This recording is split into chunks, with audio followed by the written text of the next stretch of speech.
Let's talk about the Miami Hurricanes. They had media days earlier this week. Spoke with Joe Rose, Danny Hollywood Rabinowitz, getting ready for Notre Dame. It's going to be August 31st. That's the Sunday before Labor Day. Hard Rock Stadium, 7:30, right here on 560 WQAM. But Mario Cristobal, not even thinking about Notre Dame right now. Well, I think everybody knows it and feels it, right? I mean, it's been talked about for a long, long time. And, there's going to be a day and a time where we start really focusing and talking about that game and the opponents. But, brother, right now it's about getting in a training camp and establishing ourselves and our culture and making it better and elevating our standards and mastering our systems and just making our team more callous and more unified so that we can play our best football and win. So Mario Cristobal just focusing on task at hand right now. Practice begins this week. The Joe Rose Show will be out there. Of course, we'll be covering everything with that. That's just Mario Cristobal, man. Always about one game at a time, one thing at a time. Don't get too far ahead of yourself. Although you kind of have to wonder, Carson Beck, what's he going to be like this year? Mario Cristobal says Beck is focused and not hearing all the yibber yabber. We don't really care about that. I mean, you played the game. You really couldn't care any less about anything said on the outside the walls of the program. I mean, here's a guy that's really motivated, that's won a ton of games, and let's call it what it is. Last year at this time, Carson Beck was a projected number one quarterback in the draft, and Cam Ward was the fifth round, projection. So, like, a lot of things could happen, and they only happen if you focus on doing the things you need to do to be successful and impacting those around you. And Carson is 100% focused on making Miami better. That's what I like to hear right there. Carson Beck, 100% focused. We talked about all this stuff, Vlad, that's going on with Carson Beck in the offseason, the pictures to other women, the breaking up with Hannah Cavender. I'm sorry, you dated Hannah Cavender, the sister that didn't play that much.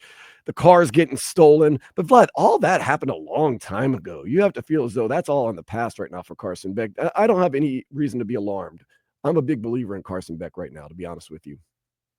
But nonetheless, you don't like the distractions. You never had the distractions with Cam Ward, so I can understand where some people might talk that talk. I'm not upset with what he did. Like, he's outside. You know what I mean?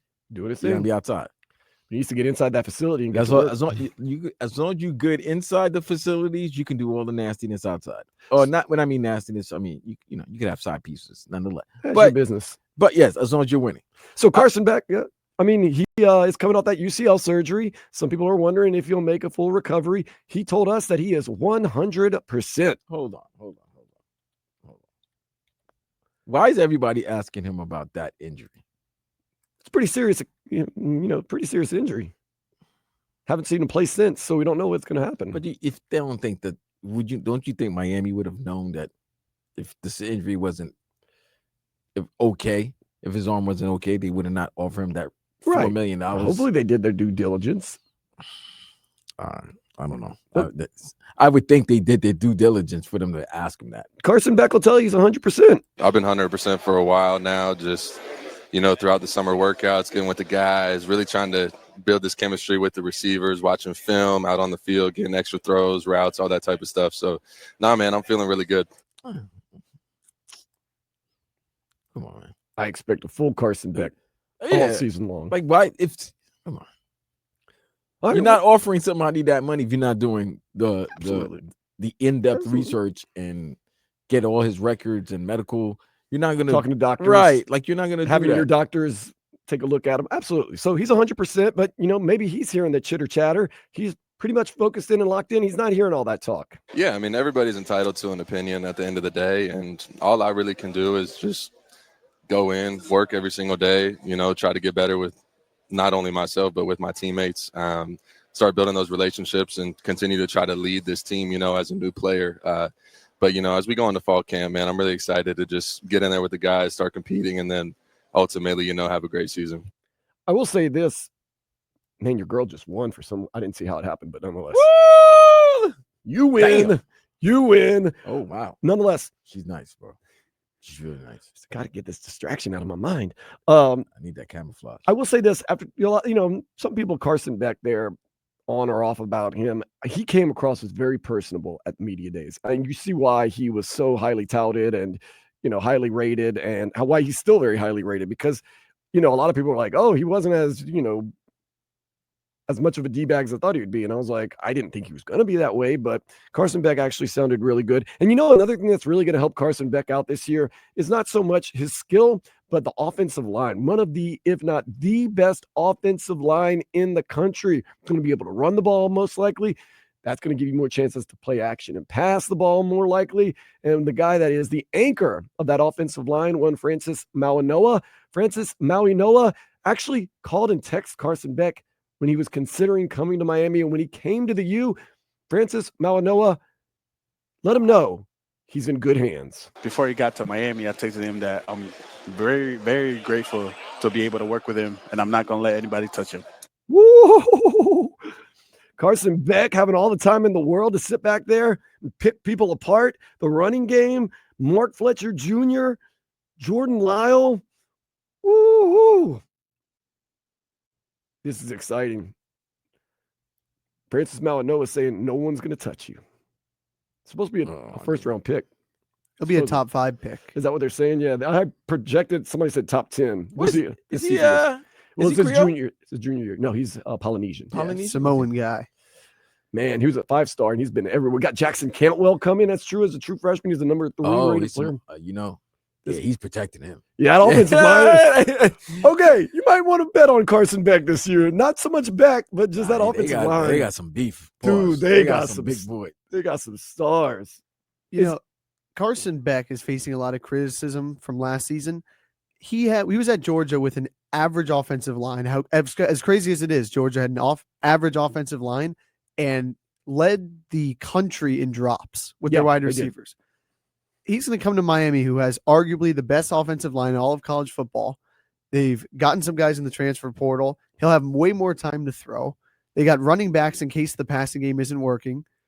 Zach, tell me, because Zach would know this guy. Tell me about the transfer from Indy, Zach Carpenter. Well, who has not the same namesake as you, but Carpenter's gone. Carpenter was the guy last year. A transfer from Indy. Yeah, he was the center last year. Now they have James Brockermeyer from TCU.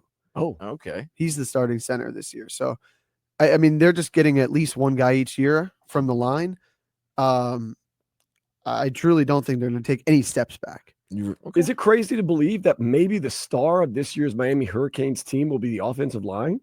Well, they've done it 3 years in a row. It's been that's Mario Cristobal. That's Mario's MO. So if last year was a great offensive line, and this year is supposed to be just as good or even better. So therefore, I've seen that people looking for the left side consistency, while the right side is considered strong. The left tackle and guard has more uncertainty, and will be a focus of development. And they want their young players to develop this season, like Kinsler and Okanola, to step up and provide quality depth. Yeah, 3 years ago they brought in Matt Lee, who was from UCF. He was great. He was the center, right? Yeah, he was the center. Great. Javion Cohen from Alabama. And then the next year they bring in Carpenter, who was from Indiana, and Markel Bell, who's 6'9". He's from a JUCO school. Now he's going to start this year, and they can move Mauigoa back to the right side. So he doesn't have to take the responsibility to be the blind side blocker this year. Wow. So they can run the ball left or right with a 6'9" guy on the left side of the line. Oh.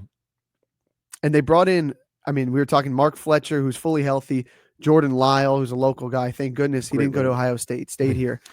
And then they also brought in this guy, Charmar Brown from North Dakota State. He was 1,000-yard rusher last year. So we're going to, you think that the offense is definitely going to be more run oriented? I would hope so. We asked Joe Zagacki, and he says he would expect it to be. He doesn't know. So that's why the O-line's depth and continuity is so important, because if the O-line is legit, we know that. The O-line's legit, but if they're like really, really legit, the young guys step up and you got to expect Jackson Cantwell to be a day one starter, even though he's a true freshman. If they run the ball, guess what? That means all day the other team's offense is not on the field. Yep.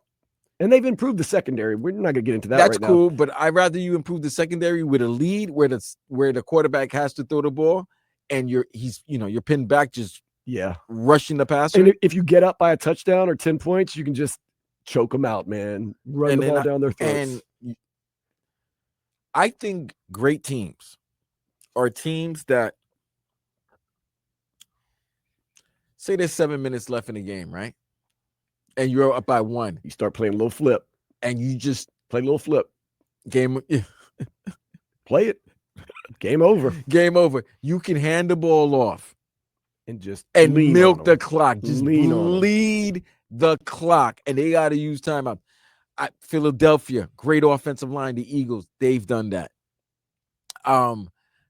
In college football, Look, Notre Dame would do that. Les Miles told me one time when LSU was on one of their great runs, he said, I don't care what the score is. It could be close all game long. Wait till the fourth quarter. We'd lean on you. And sure enough, I saw in the fourth quarter, they'd start breaking off these 15, 20-yard runs. That team that Michigan won, that team that won the national title at Mhm. Michigan, they did that. Just They lean did that on to Alabama in the Rose Bowl. Like they just, all right, man. Our offensive line is better than your D line. We're gonna just lean on your boys. And if it doesn't work at first, we're not stopping. We're sticking to the not game stopping. plan because it's gonna work. Look, Florida Panthers did it to the Edmonton Oilers to the point where the Edmonton Oilers got choked out, had no answer in that game. What was it, 6? Where they just threw their hands up. They just lean on you. Stick to the course. Be more physical. Wear you down.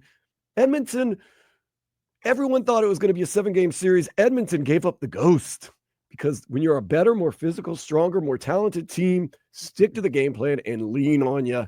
So I'm hoping this Miami Hurricanes team, some big games though. First one going to be August 31st. Notre Dame. Yeah, I also, just to go back to that offense real quick, if you're playing Notre Dame, Carson Beck is a step down from Cam Ward. Obviously, no one else would be a step up. So let's go Carson Beck real quick. Miami's in a big time game to open the year at night. It'll be rocking.